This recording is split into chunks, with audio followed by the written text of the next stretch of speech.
মায়েরা খেয়াল করে শুনেন, আপনাদের ড্রেস কেমন হবে। নাম্বার 1, আপনার পুরো দেহটা ঢাকা থাকতে হবে। যে ড্রেস পরবেন you should cover your whole body. শুধু হাতের এই 2 কবজি আর চেহারা খোলা রাখতে পারবেন। তারা চেহারা পর্দার অংশ নেই ফতোয়াটা বলে খুব বেশি মজা পায়। 2 দিন পর পর এই আলোচনা সমাজে ছড়িয়ে যায়। যদিও যারা ফতোয়া দেয় তাদের বউর চেহারা জীবনে দেখবেন না, মানে ফতোয়া যাই দেখ কিন্তু নিজের বউরে ঠিকই পর্দায় রাখবে, তবে অন্যদের বউয়ের চেহারা খোলানোর ব্যবস্থা করবে। কেন যায় না? যেমন বোরকা পরলে একজন উপরে শীতের কারণে একটা চাদর পরলো, তো এটা দেখা যেতে পারে, এটা প্রকাশ থাকে। আবার অনেক ওলামা কেরাম বলেছেন চেহারা এবং 2 হাতের কবজি এটা হলো মা যাহরা মিনহার ব্যাখ্যা। হেজাব, জি, এখান থেকে বোঝা গেল যে চেহারা পর্দা করতে হবে। চেহারা পর্দা ফরজ, চেহারা ঢাকা ফরজ।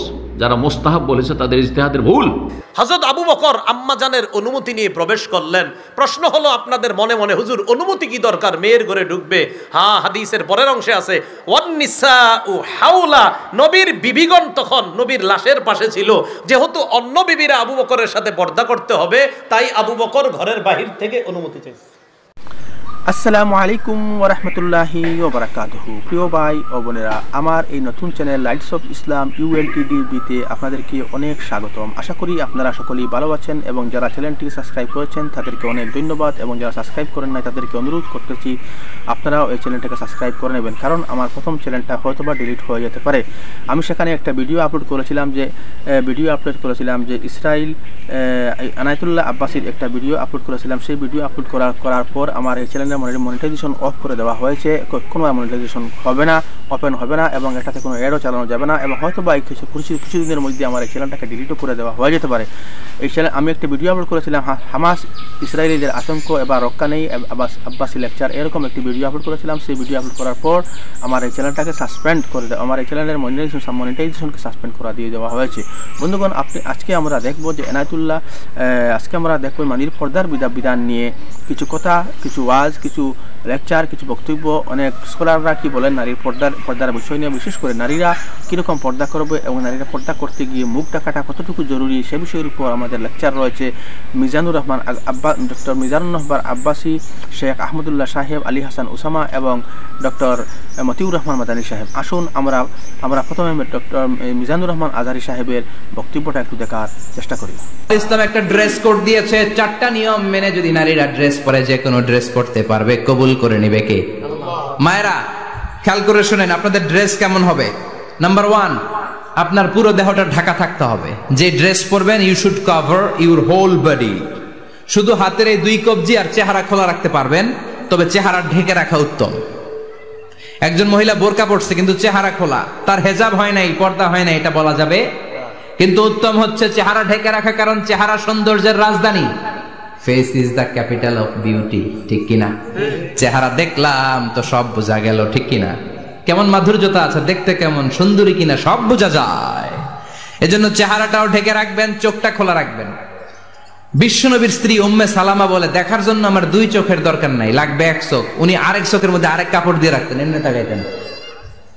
সাহাবারা বলতেন উনারে দেখলে আমরা দিতাম দৌড়, ভয় লাগতো। চোখ একটা দেখা যায় আর একটা খোলা, ওনারা দেখে আমরা এদিক সেদিক পালিয়ে যেতাম।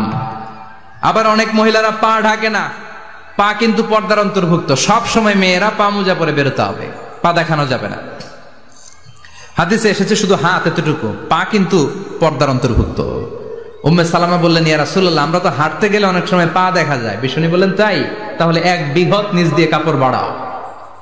উম্মে সালামা বললেন, জোরে হাঁটলে তো তারপরে দেখা যাবে। বিষ্ণু বললেন, 1 হাত বাড়াও, ধুলাবালি সহ টানবা, তারপরও পায়ের 1 ইঞ্চি দেখানো যাবে।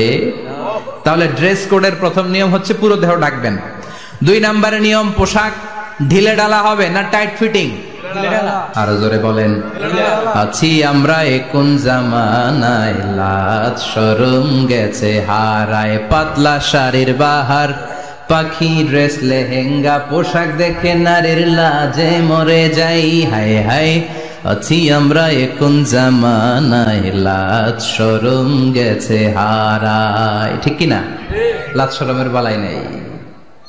ঢিলে ডালা হবে, টাইট ফিটিং হতে পারবে না।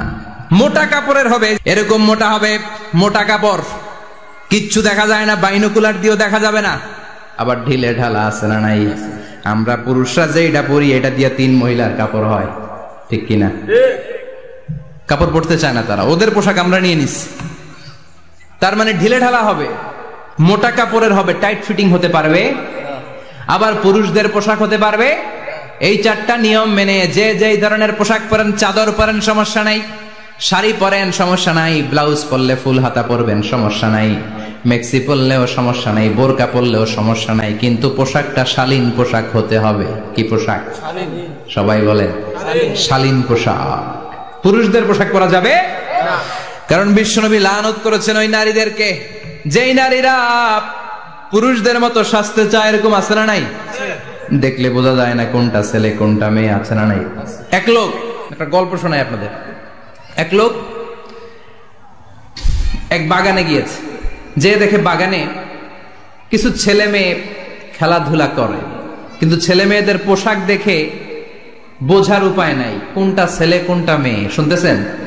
পোশাকের এমন দশা, কোনটা ছেলে কোনটা মেয়ে বোঝাই যায় না। আফসোস করে বলল, হায় রে, কেমন এদের মা বাবা, কেমন এদের আক্কেল, কি পোশাক তাদের পরিয়েছে, কোনটা ছেলে কোনটা মেয়ে বোঝাই যায় না। পাশে এক ভদ্রলোক বসা ছিল, রেগে মেগে আগুন, এই মিয়া সাবধানে কথা বলেন, জানেন এগুলো আমার সন্তান, আমার সন্তান এগুলো। লোক তো ভয় পেয়ে গেছে, তাই নাকি? ও তাহলে আপনি এদের বাবা? এবার লোকটা রেগে মেগে বলে, আমি আপনার কি চোখ নেই, আমি বাবা হইতে যাবো কেন, আমি তো এদের মা।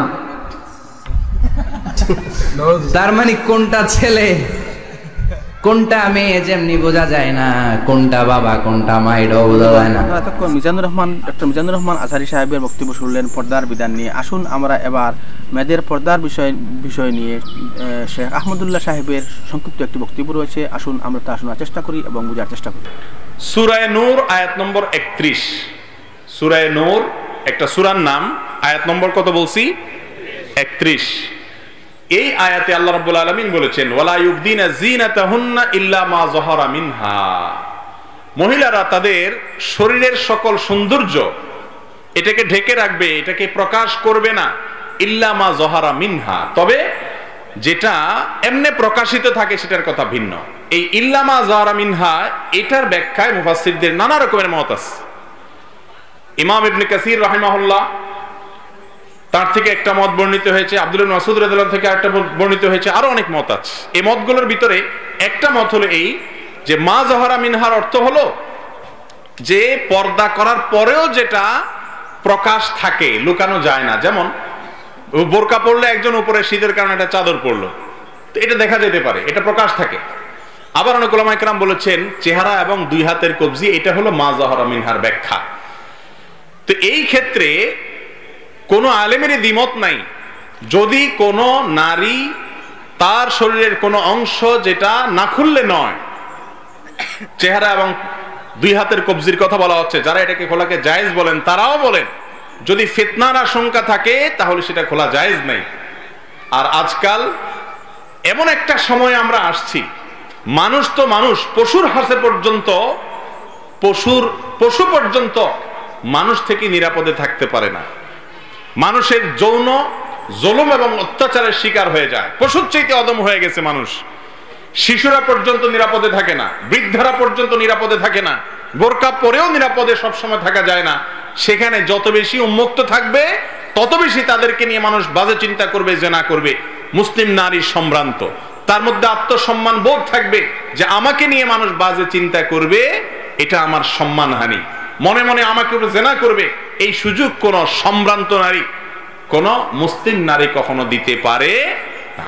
এই জন্য এটা ঢেকে রাখাটাই হলো অধিকতর শ্রেয় এবং আপনার পর্দার সাথে সামঞ্জস্যপূর্ণ, এবং এই মতটাই অধিকতর শক্তিশালী যে হাত এবং মুখ উভয়টা ঢাকবেন। তবে হ্যাঁ, কারো বোরকা পরতে অসুবিধা হয়, দরকার নেই বোরকা পরার, মাথার উপরে যে ওড়না আছে সেটাকে টেনে দিবেন। ইউদনিনা আলাইহিন্না মিন জালাবিবিহিন্না, আল্লাহ বলেছেন। সূরা নূর, সূরা আহজাব পড়েন, পর্দার বিধিবিধান জেনে যাবেন। আল্লাহ বলেছেন তাদের মাথার উপরে যে জিলবাব আছে, চাদর আছে, ইউদনিনা আলাইহিন্না, তারা সেটা নিজেদের উপরে টেনে দিবে। মাথার উপরে চাদরকে জিলবাব বলা হয়, কাপড়কে জিলবাব বলা হয়। আল্লাহ বলেছেন সেটাকে টেনে দিতে। মুখ যদি প্রদর্শনই করতে হবে তাহলে এটাকে টেনে দিতে হবে। কেন আল্লাহ তাআলা বলেছেন? বোঝা গেছে যে এটা কি করা যাবে না, প্রকাশ করা যাবে না। তবে হ্যাঁ, এমন হতে পারে কেউ মাথার কাপড় টেনে ঘোমটার মতো দিলেন, পুরোপুরি ঢাকলেন না, এবং তিনি এমন ভাবে চললেন যে কেউ তার দিকে খুব ভালো করে চেষ্টা করে দেখতে চাইলে দেখা ছাড়া সাধারণভাবে দেখার সুযোগ নেই। এভাবে চলতে পারেন, এবং এটাই ইসলামের শিক্ষা।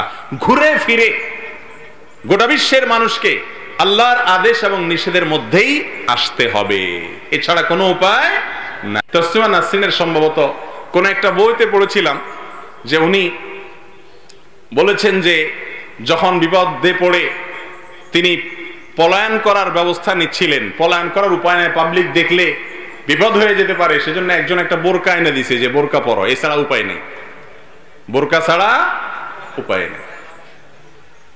তো যাই হোক, আল্লাহ রাব্বুল আলামিন পর্দার যে বিধান দিয়েছেন এটা নারীদের সম্মান রক্ষা করার জন্য, ইজ্জত রক্ষা করার জন্য, এটা তাদের উপরে আলাদা কোনো বাইন্ডিংস হিসাবে দেওয়া হয়নি। আল্লাহ তাআলা আমাদের মা বোনদের বোঝার তৌফিক দান করুন। এবার আমরা মুফতি আলী হাসান উসামা সাহেবের বক্তব্য শুনবো এ বিষয়ের উপর। মারিফুল কোরআনে সূরা নূরের আয়াত ইউদনিনা আলাইহিন্না মিন জালাবিবিহিন, এই আয়াতের অধীনে এই বিষয়ক লম্বা চওড়া আলোচনা পেয়ে যাবেন। মূল খটকাটা হলো চেহারা নিয়ে, মূল খটকাটা চেহারা নিয়ে। আর আমাদের দেশে কিছু হুজুর বুঝে হোক না বুঝে হোক, তারা চেহারা পর্দার অংশ নাই ফতোয়াটা বলে খুব বেশি মজা পায়। দুদিন পর পর এই আলোচনা সমাজে ছড়িয়ে যায়। যদিও যারা ফতোয়া দেয় তাদের বউর চেহারা জীবনে দেখবেন না, মানে ফতোয়া যাই দেখ, কিন্তু নিজের বউরে ঠিকই পর্দায় রাখবে, তবে অন্যদের বউয়ের চেহারা খোলানোর ব্যবস্থা করবে। এমনি তো ফিতনার জামানা, মহিলারা অনেকে হয়ে আছে না চুন্না বুড়ি, তার উপর যদি পরে ঢোলের বাড়ি, এমনি পর্দায় রাখা যায় না। আর যদি ফতোয়া পেয়ে যায় যে চেহারা মোবারক পর্দার অংশ না, আর লাগে কি? আচ্ছা, আমার একটা কথা বলেন, ওই কোরআন এবং হাদিসের লম্বা দলিলের আলোচনায় না গেলাম, আমাকে শুধু দুইটা প্রশ্নের জবাব দেন। এক নম্বর প্রশ্ন, চেহারা মোবারককে যদি খোলা রাখা যায়, যে চেহারা হলো সৌন্দর্যের আধার, সৌন্দর্যের মূল পাত্র, এবং চেহারা তো শুধু নর্মাল ভাবে খোলা রাখে তা না, সাজুগুজু তো থাকেই। এমনকি লিপস্টিক বলেন, চেহারার মধ্যে ময়দা সুন্দরী আটা সুন্দরী হওয়ার জন্য যা কিছু লাগে, ভ্রু প্লাগ, দাঁত সাইজ করা, এগুলো তো থাকেই। আচ্ছা, আমার এটা বোঝান যে যদি চেহারাই খোলা রাখা যায়, তাহলে হাত ঢাকার কি ফজিলত আছে, চুল ঢাকার কি ফজিলত আছে, পা ঢাকার কি ফজিলত আছে? চেহারা দেখে যে ফিতনায় পড়বে না, চেহারা দেখে যে ফিতনায় পড়বে না, ও খালি হাত দেখেই ফিতনায় পড়বে, ও খালি চুল দেখেই ফিতনায় পড়বে, ও খালি পা দেখেই ফিতনায় পড়বে, এইটা তো কিছুতেই বুঝে ধরে না। কারণ চেহারা হলো মূল জিনিস। বিয়ে করতে গেলেও খালি হাত পা দেখে না, চেহারাটা আগে দেখে, চেহারা মানুষ আগে দেখে। তো যদি বলে না চেহারায় কোনো ফিতনা নাই, তা হাতে পায়ে চুলে শরীরের অধিকাংশ জায়গায় বলবেন ফিতনা নাই, তখন দুদিন পর ফতোয়া হাজির করবে। ওই বড় বড় জিনিসগুলো বাদে বাকি সবই খোলা রাখা যাবে, কোনো সমস্যা না। শুধু যেগুলো আওরাতে গালিজা, একেবারে মূল জিনিস, মানে যেগুলো একেবারে নিজের মাহরামের সামনেও লোকে খোলে না, শুধুমাত্র এগুলোই ঢাইকা রাখো, বাকি সব খুলে রাখো। দুই নম্বরে আমারে বলেন, আল্লাহ রাসূল সাল্লাল্লাহু আলাইহি সাল্লাম এত বেশি সতর্ক ছিলেন, অন্ধ সাহাবী ঘরে এসেছেন, তখনও তার স্ত্রীকে ভেতরে চলে যেতে বললেন, এবং তারা যখন বলল ইয়া রাসূলুল্লাহ সে তো অন্ধ, আমাদেরকে দেখবে না, নবী বললেন বুঝলাম সে অন্ধ, তোরা কি অন্ধ নাকি? আফা আমিয়াওয়ানি আনতুমা আলাস্তুমা তুবসিরানিহি, তোরা কি দেখতে পাচ্ছিস না? আচ্ছা, রাসূলের স্ত্রী মুমিনের মা, মুমিনের মা, তো মুমিনের মা দেখবে তার সন্তানকে, এতে পর্যন্ত রাসূল নিষেধ করে দিচ্ছে, অথচ রাসূলের কোন স্ত্রীকে কোন উম্মত বিয়ে করতে পারে না, হারাম। রাসূলের স্ত্রী রাসূলের জন্য খাস, রাসূলের ওফাতের পরও কেউ বিয়ে করতে পারবে না।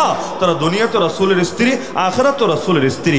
তাদের ব্যাপারে যদি নবী এত সতর্ক থাকেন, বলবেন না হুজুর এটা বিচ্ছিন্ন ঘটনা, এমনি একটা হাদিস না, কত দলিল লাগবে? আল্লাহ রাসূল গাড়িতে চড়েছেন, এই যুগের গাড়ি না, ওই ঘোড়ার গাড়ি, গরুর গাড়ি। এখন গাড়ি যিনি চালাচ্ছেন তার নাম সাহাবী আনজাশা রাদিয়াল্লাহু আনহু। কি নাম? আনজাশা রাদিয়াল্লাহু আনহু। তিনি গাড়িও চালাচ্ছেন, গুনগুন করে গজলও গাচ্ছেন, কারণ কষ্টের কাজ করার সময় একটু গুনগুন করে গাইলে শরীরটা হালকা লাগে, কাজটা সহজ হয়। গুনগুন করে গাচ্ছেন, রাসূল পেছন থেকে ধমক দিয়ে থামিয়ে দিলেন, রুয়াইদাকা ইয়া আনজাশা রিফকাম বিল কাওয়ারির লা তাকসিরিল কাওয়ারির। আনজাশা চুপ করো, কাঁচ ভেঙে ফেলো না, কাচের প্রতি নম্রতা প্রদর্শন করো। বলবেন কাঁচ আসলো কোত্থেকে? আরে কাঁচ মানি নারীর অন্তরকে রাসূল উদাহরণ দিয়েছেন কাচের সাথে। নারী অন্তর নরম না শক্ত? অনেক নরম। তো তুমি গান গেও না, না হলে তার অন্তরে ওয়াসওয়াসা ঢুকলেও ঢুকতে পারে। তা আল্লাহর রাসূল যদি নিজের স্ত্রী, যে যার চাইতে পবিত্র নারী গোটা বাংলাদেশ কেন গোটা দুনিয়া মিলিয়েও কারো মধ্যে খুঁজে পাবেন না, যারা মুমিনদের মা, তাদের ব্যাপারে খালি কণ্ঠ শুনতে এত সতর্ক থাকে, তাহলে বাকিটার ব্যাপারে আপনি কি বলবেন? এমনকি সূরা নূর খুললে দেখবেন আল্লাহ বলে দিয়েছেন মুমিন পুরুষদেরকে বলেন যেন দৃষ্টি নত রাখে এবং লজ্জাস্থানকে হেফাজত করে। মুমিন নারীদেরকে বলেন দৃষ্টি যাতে নত রাখে লজ্জাস্থানকে যাতে হেফাজত করে। তাহলে দৃষ্টি নত রাখবে কিসের থেকে? আরে দৃষ্টি যদি নত রাখাই কোরআনের আদেশ হয়ে থাকে, তার মানে কি? যাতে করে নারীর দিকে নজর নাই যায়। আর সেখানে আপনি এমন এক সমাজ যেখানে অধিকাংশ ছেলেকে নিয়ন্ত্রণ করা যায় না, তাদের সামনে চেহারা খোলা রাখার ফজিলত বয়ান করে দিবেন, বাকি পরিণতি কি হবে এটাও তো আপনাকে ভাবতে হবে। হ্যাঁ, আমি দায়িত্ববোধের সাথে বলছি, ওই সমাজে নারী চেহারা খুলেও চলতে পারবে যেই সমাজের প্রতিটা পুরুষ এই আয়াতের উপর আমল করবে। মানে বুঝতে পারছেন? একেবারে চেহারা খুলে বের হলো, ভুলেও তাকাবে না, চোখের কোনাও যাবে না, বখাটে তো নাই সমাজে। এরকম যদি কোনো সমাজ কোনোদিন গড়তে পারেন, চলুক না। যেমন কেয়ামতের দিন সবাই ল্যাংটা থাকবে। এই হাদিস যখন নবী শুনালেন, আম্মাজান অবাক। আয়েশা রাদিয়াল্লাহু আনহা বলছেন, ইয়া রাসূলুল্লাহ, কি বলেন? বলে ছেলেরা মেয়েদেরটা দেখে ফেলবে, মেয়েরা ছেলেদেরটা দেখে ফেলবে। রাসূল বললেন, না রে আয়েশা, পরিস্থিতি এতটা ভয়ঙ্কর হবে, মানুষ তো নিজের কথাই ভুলে যাবে, অন্যের কথা পরে ইয়া নাফসি ইয়া নাফসি ইয়া নাফসি করতে থাকবে। তাহলে ওই রকম সমাজ যদি গড়তে পারেন, তখন বয়ান দিতে আইসেন যেই সমাজে 9 বছরের মেয়েও ধর্ষিতা হয়। 2-3 দিন আগের কথা, র্যাব সদস্য পর্যন্ত এটার বর্ণনা দিতে গিয়ে চোখের পানি ধরে রাখতে পারেনি, কেঁদে ফেলেছে। রাখেন 9 বছর, 90 বছরের বুড়িও বাংলাদেশে ধর্ষিতা হয়েছে, 3 বছরের মেয়েও বাংলাদেশে ধর্ষিতা হয়েছে। ব্লেড দিয়ে লজ্জাস্থান কেটে পর্যন্ত তার সাথে ধর্ষণের কাজ করেছে। এমনকি এমন এক দেশে থাকি, পত্রিকা এগুলো দেখা লাগে, ভাইয়ের হাতে বোন ধর্ষিতা, বাবার হাতে মেয়ে ধর্ষিতা, আরে আপন জনের হাতে, মামা চাচার হাতে মেয়ে ধর্ষিতা। তো যেই সমাজ এতটা নিকৃষ্ট হয়ে গিয়েছে, ওই সমাজে তো সতর্কতা আগের চাইতে বেশি ধারণ করার প্রয়োজন পড়েছে। যেখানে মসজিদে নামাজ পড়ার চাইতে নারীদের জন্য আমরা বলি ঘরে নামাজ পড়ো, এতেই সওয়াব বেশি পাবা। এবং সবাই একমত মসজিদে এসে যদি, মসজিদে যেখানে আলাদা স্পেস আছে, মনে করেন কোনো জরুরতে এসেছে, ওখানে নামাজ পড়ার চাইতে নারী যদি তার ঘরে নামাজ পড়ে, সওয়াব কম হবে না বেশি হবে? অবশ্যই বেশি হবে, কারণ নারীর জন্য পর্দা সবচাইতে গুরুত্বপূর্ণ। যদি তার অন্য কাজ করতে গেলে পর্দা খুয়ানো লাগে, ওই কাজ বাদ দিবে। অনেকে এসে পরামর্শ চায়, হুজুর আমার বোন মেডিকেলে পড়বে, কিন্তু মেডিকেলে পড়তে গেলে অনেক ক্ষেত্রে পর্দা তার লঙ্ঘন করা লাগে। কোন কোন ক্ষেত্রে লাগে এটা জেনারেল লাইনের স্টুডেন্ট যারা আছেন সকলে জানা আছে। অনেক ক্ষেত্রে দেখা যায় নাইট ডিউটি পড়েছে, সারা রাত তাকে ইন্টার্নি করার জন্য কাটিয়ে দিতে হবে, একজন ছেলে থাকবে একজন মেয়ে থাকবে, এভাবেই ডিউটি পালন করতে হবে। তো জিজ্ঞাসা করে কি করব? ডাক্তারেরও তো দরকার আছে। ডাক্তার যদি মেয়েদের মধ্যে না হয়, তাহলে আপনারা বিপদে পড়লে, আপনাদের ফ্যামিলির নারীরা বিপদে পড়লেই কে তার সাহায্যে এগিয়ে আসবে? আমি এক বাক্যে বলি, মহিলা ডাক্তারের অভাব নাই সমাজে, অভাব পড়বেও না। কারণ সব মহিলারা যে পাক্কা দিনদার বিষয়টা এমন না। আর এই দেশের মধ্যে সেকুলার বহুত আছে, বদ্দিন বহুত আছে, কাফের মুশরিকও বহুত আছে। তো মহিলা ডাক্তার যদি কোনোদিন পুরো শূন্য হয় আর ওদের মধ্যে কেউ পড়াশোনা না করে, তখন টেনশন কইরো। এর আগে টেনশন করা লাগবে না, ফরজ আগে নফল পরে। এখন পাগড়ি বাঁধার ফজিলত শুনলেন, লুঙ্গি পরার ফজিলত বয়ান করতে আমার মনে নাই, এই জন্য আপনি লুঙ্গিটা খুইলা মাথায় বাইদা ভাবলেন জামানার হাসান বসরি হয়ে গেছি। এর চাইতে হাস্যকর বিষয় কি হবে? আপনি আরেকজনের খেদমত করে সুন্নত মুস্তাহাব জিন্দা করবেন আর নিজের ফরজ করে জাহান্নাম কামাবেন, তাহলে কি অর্জন হলো আর কি আপনার লসটা হলো? এজন্য পর্দা সবার আগে, মনে থাকবে তো ইনশাআল্লাহ। আর এই চেহারাটাই মূল ফিতনার কারণে যে ইফটিজিং এর শিকার হয় না। আচ্ছা, ইফটিজিং যারা করে চেহারা দেখে করে না হাত পা দেখে করে? চেহারা, এই চেহারাটাই সব অনিষ্টের মূল। এজন্য তো আমরা নারীদেরকে এটাও বলে দিই, খবরদার, চেহারা দূরের কথা, হিজাব নেকাব পইরা খালি চোখ খুঁড়াও, ফেসবুকে ছাইরো না। কেউ আছে চোখ ছাড়বে ফেসবুকে, হাত ছাড়বে ইনস্টাগ্রামে, হোয়াটসঅ্যাপের মধ্যে দিবে তার পা মোবারকটা, চুলটা দিবে গিয়ে আরেকটা প্ল্যাটফর্মে, ব্যাস সবগুলো সামনে রাখালে আপনি মোটামুটি আইডিয়া করে নিতে পারবেন হালত কি আছে। নাউজুবিল্লাহ, এমন কোনো কিছু যেখানে কণ্ঠ শুনলেই ফিতনা আছে।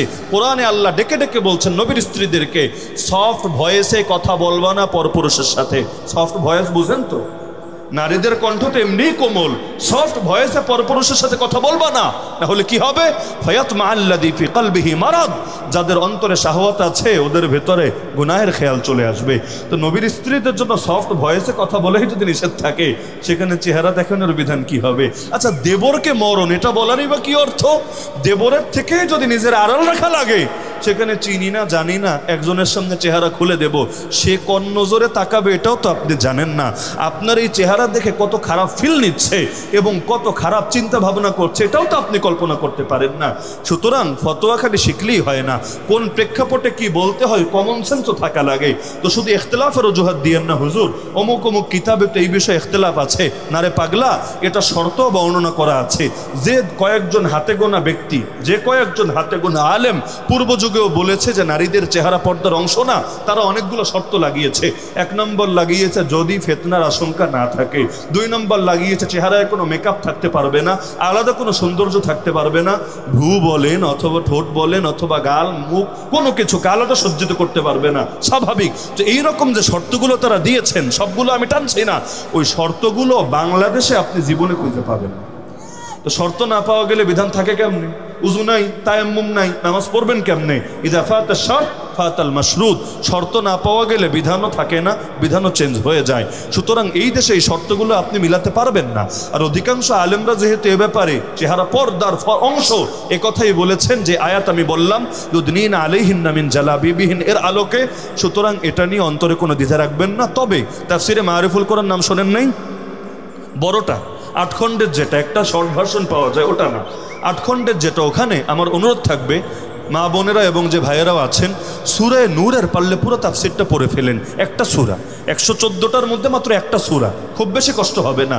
পুরো সূরা নূরের তাফসির পড়ে ফেলেন, পর্দার ব্যাপারে যত কিছু শিক্ষা লাগে মৌলিক ধারণা চলে আসবে ইনশাআল্লাহ। কোন সূরা?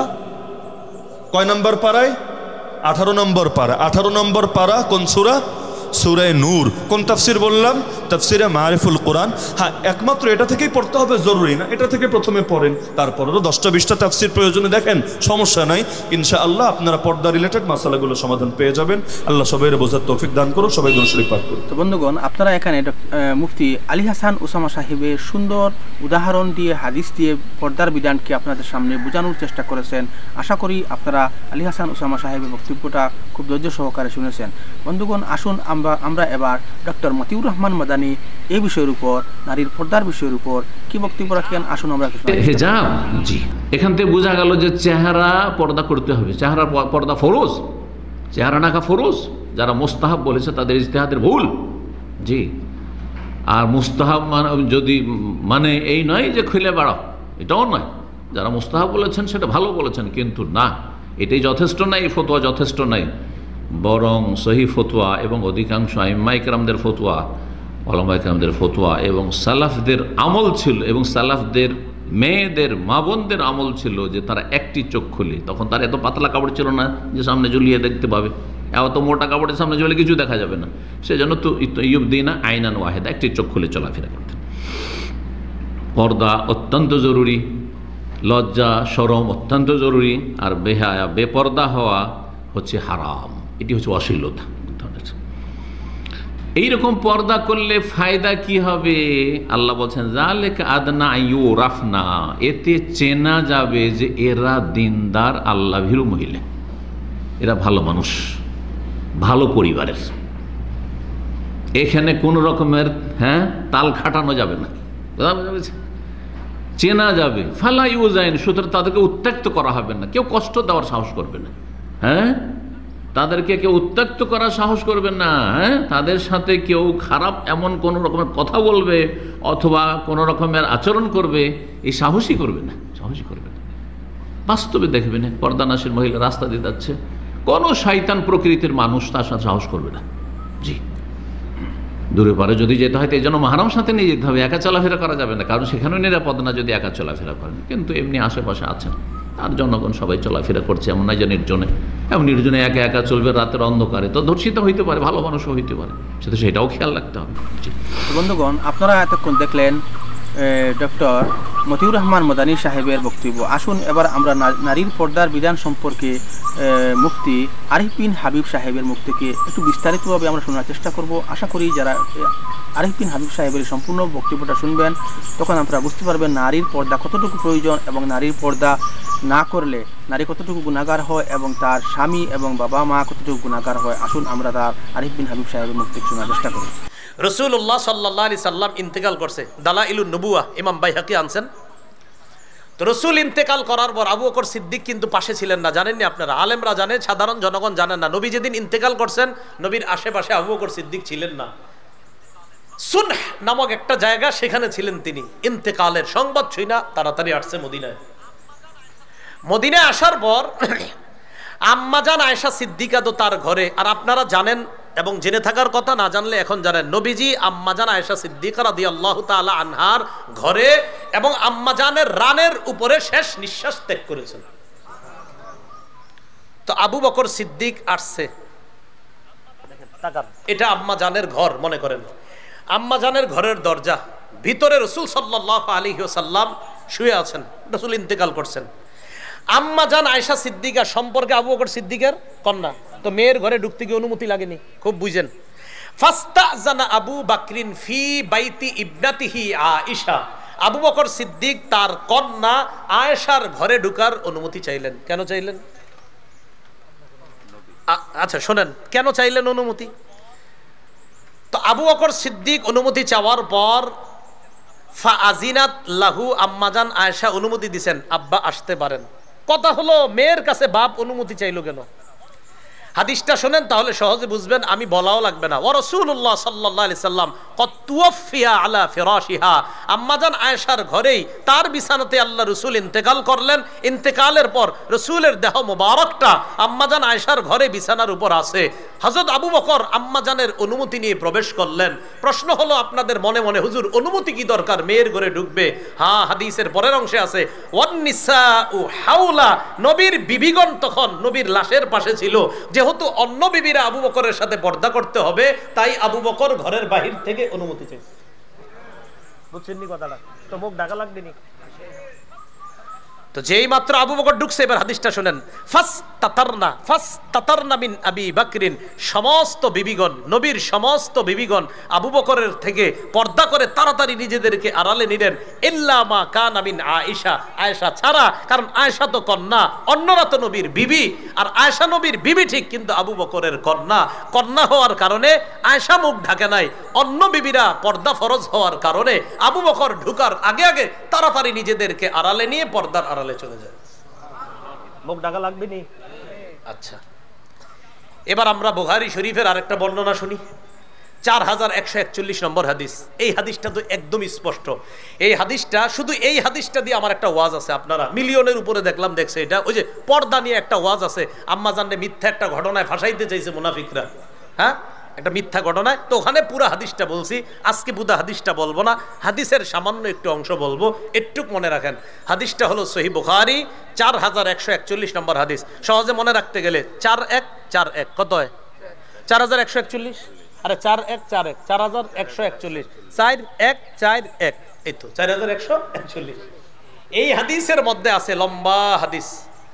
আম্মাজান ওই যে সফরে গেছে, যাওয়ার পর আম্মাজান বলেন, আমি এত পাতলা ছিলাম, আমারে যে বাহনের মধ্যে উঠাইতো, তো সাহাবায়ে কেরাম যখন আমারে ওই বাহন, পালকি জাতীয় বাহন, ওইটার মধ্যে যখন সাহাবায়ে কেরাম আমারে কাঁধে করে বাহনের উপরে উঠাই দিত, তখন আমি ভিতরে থাকমু বা না থাকমু সাহাবীরা বুঝতেন না, এত হালকা ছিলাম। মানে আমি থাকা না থাকা এদের কাছে পার্থক্য মনে হইতো না, আমি উঠলেও মোটামুটি একটু হয়তো বেশি ভারী হইতো, মানে বোঝা যাইতো না আমি ভিতরে আসি না নাই, এত পাতলা ছিলাম।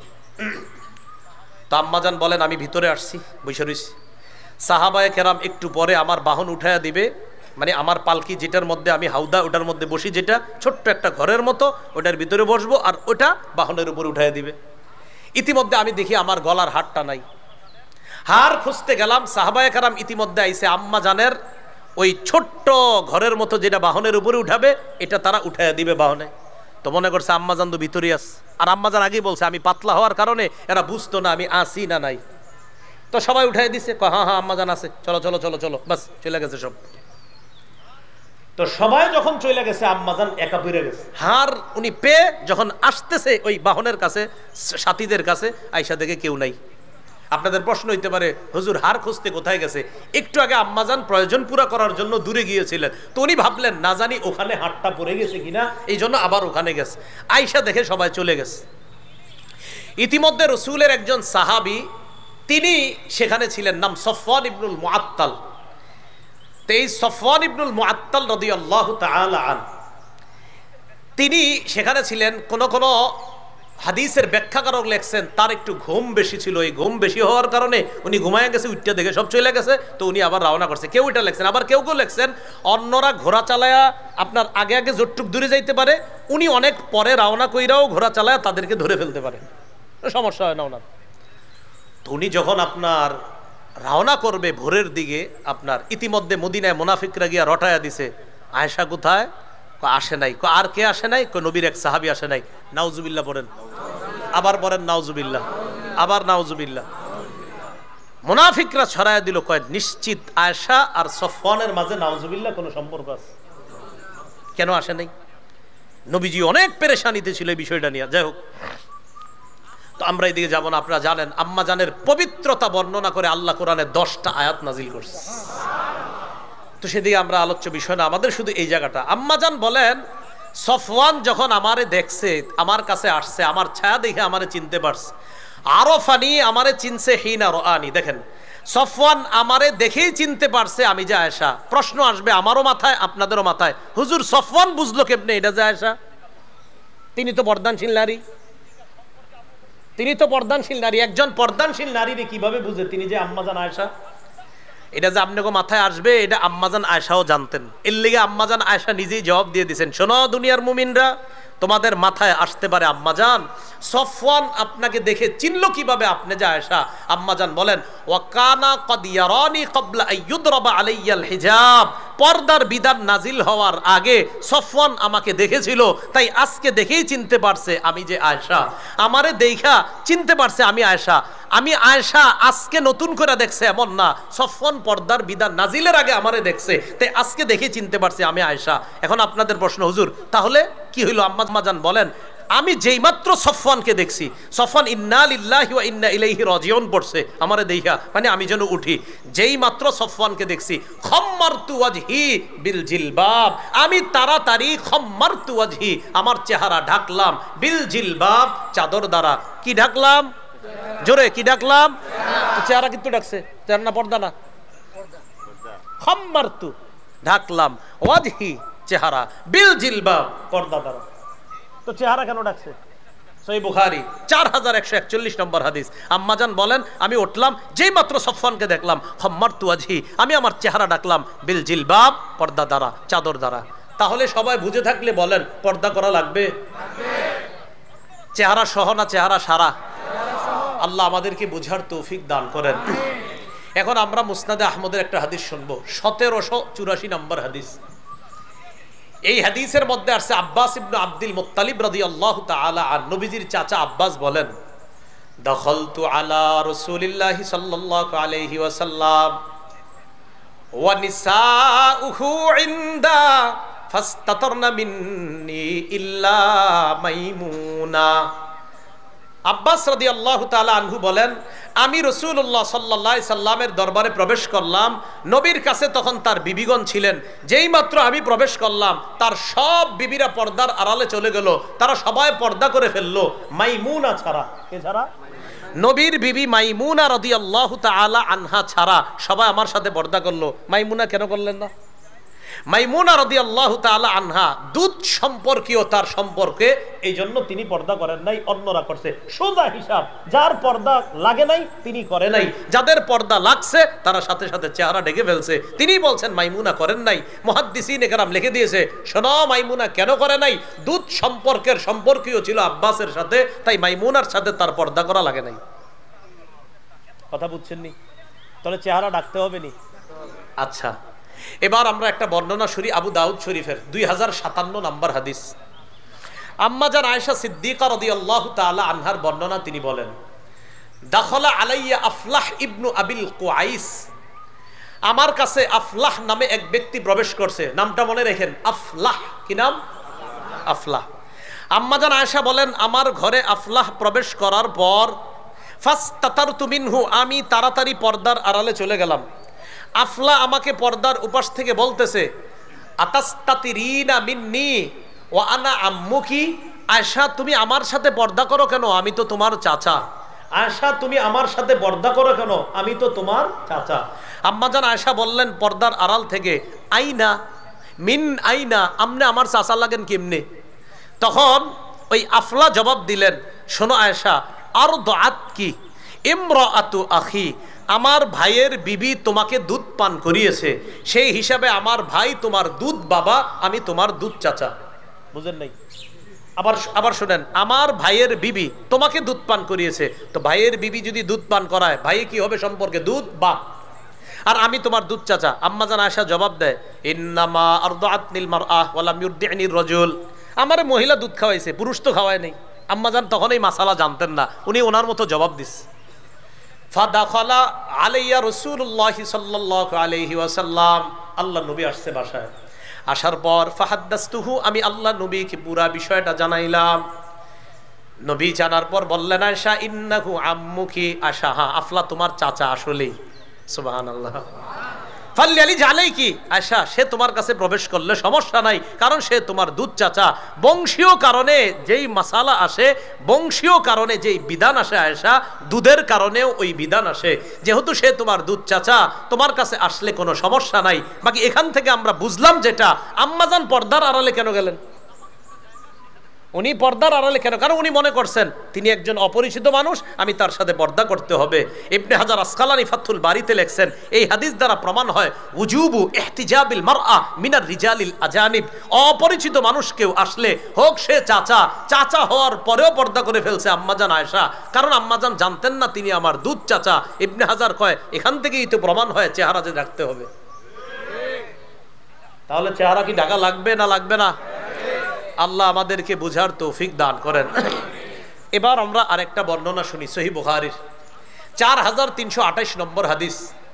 এই হাদিসের মধ্যে আসছে রাসূলুল্লাহ সাল্লাল্লাহু আলাইহি সাল্লামের সাহাবী আবু মুসা রাদিয়াল্লাহু তাআলা আনহু বলেন, কুনতু ইনদান নবী সাল্লাল্লাহু আলাইহি ওয়াসাল্লাম ওয়া হুয়া নাজিলুন বিল জিআরানা। রাসূলুল্লাহ সাল্লাল্লাহু আলাইহি সাল্লাম একবার জিআরানা নামক জায়গা ছিল, কোথায় বলেন না সবাই? জিআরান একটা জায়গার নাম, ওখানে ছিল। আমি নবীর সাথে ছিলাম। তো নবীর সাথে যখন আমি ছিলাম, ওয়া মাআহু বিলাল, আল্লাহ নবীর সাথে তার সাহাবী বিলাল ছিলেন। তো হযরতে বেলাল ছিলেন, আমি আবু মুসা নবীর সাথে ছিলাম। ফাআতান নবিয়্য সাল্লাল্লাহু আলাইহি ওয়াসাল্লাম আরাবিয়ুন, এক গ্রাম্য ব্যক্তি নবীর কাছে আসছে। আসার পর বললেন, আলা তুনজিজুলি মা ওয়াআত্তানি, হুজুর আপনি আমারে যা ওয়াদা করেছেন তা কি পুরা করবেন না?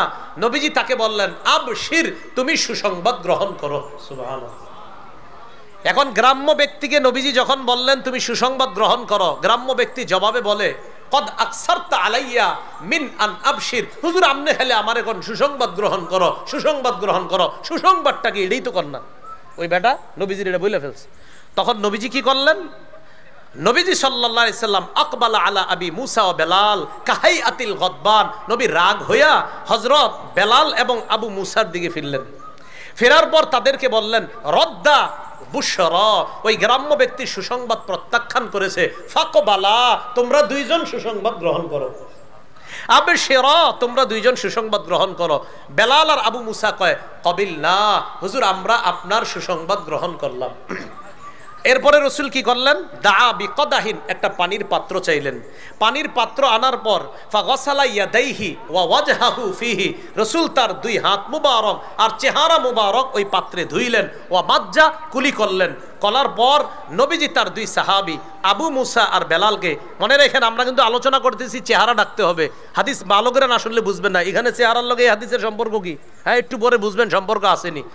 নবীজি হযরত বেলাল আর আবু মুসাকে বলেন, আবু মুসা আর বেলালকে বলেন, শোনো এক কাজ করো, ইশরাবা, এই পানি তোমরা পান করো। ওয়া আফরিগা আলা নুহুরিকুমা ওয়া উজুহিকুমা, আলা উজুহিকুমা ওয়া নুহুরিকুমা, এই পানিটা তোমাদের চেহারা আর বুকের মধ্যে ছিটিয়ে দাও। আবার নবীজি হাত ধুইলেন, মুখ ধুইলেন, এরপর এই পানি দিলেন আবু মুসা আর বেলালকে। দেওয়ার পর বললেন, তোমরা এক কাজ করো, ইশরাবা, পানি পান করো। ও আফরিগা আলা উজুহিকুমা ওয়া নুহুরিকুমা, তোমাদের চেহারা আর বুকের মধ্যে পানি ছিটিয়ে দাও। ফাআখাযাল কাদাহা, তারা দুইজন ওই পাত্র নিলেন। ফাফআলা, ওই কাজই করলেন নবীজা করতে বললেন। তো চেহারা ডাকার লগে হাদিসের কি সম্পর্ক? কিছু এখনো কইছি, কিছু চেহারা ডাকার কথা কইছি, তাহলে একটু বুঝছেন নি হাদিসের অংশ। ফানাদাত হুমা মিন ওয়ারাইস সিত্রি, এই দুইজনকে ফানাদাত হুমা উম্মু সালামা মিন ওয়ারাইস সিত্রি, পর্দার আড়াল থেকে নবীর বিবি উম্মে সালামা আবু মুসা আর বেলালকে ডাক দিয়ে বললেন, ও আবু মুসা আর বেলাল, আফজিলালি উম্মিকুমা, নবীর বরকতি পানি তোমাদের এই মায়ের জন্য রাখো।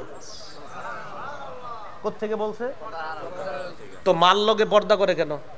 শিক্ষক না বাবার মতো? হ্যাঁ? শিক্ষক কার মতো? তো উম্মে সালামা নবীর বিবিরা আমগো কি হয়?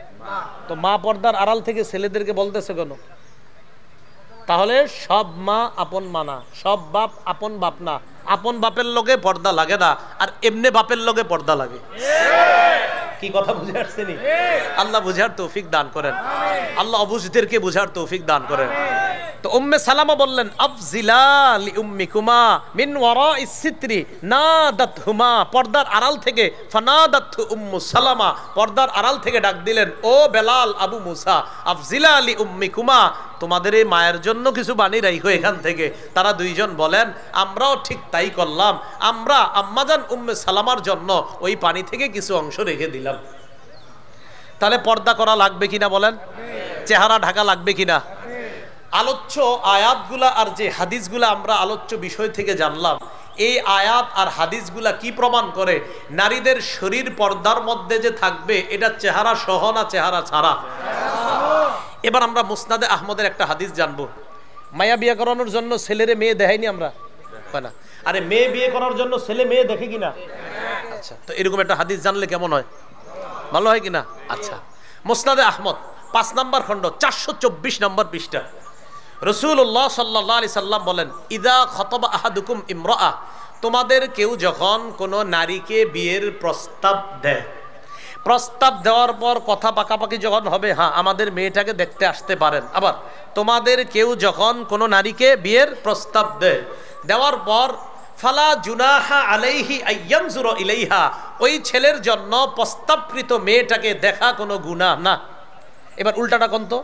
প্রস্তাবকৃত মেয়েকে দেখা গুনাহ না। আবার বলছি, যারে প্রস্তাব দিলেন বিয়ের জন্য তাকে দেখা গুনাহ না।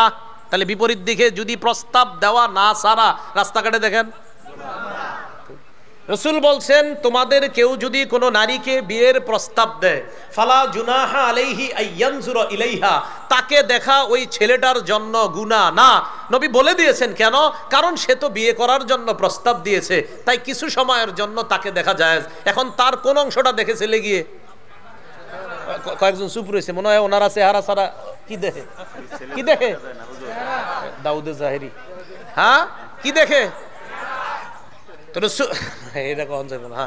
রাসূলুল্লাহ সাল্লাল্লাহু আলাইহি সাল্লাম বলেন, তোমাদের কেউ যখন কোনো নারীকে বিয়ের প্রস্তাব দেয়, তখন তার জন্য কোনো গুনাহ না মেয়েটাকে দেখা।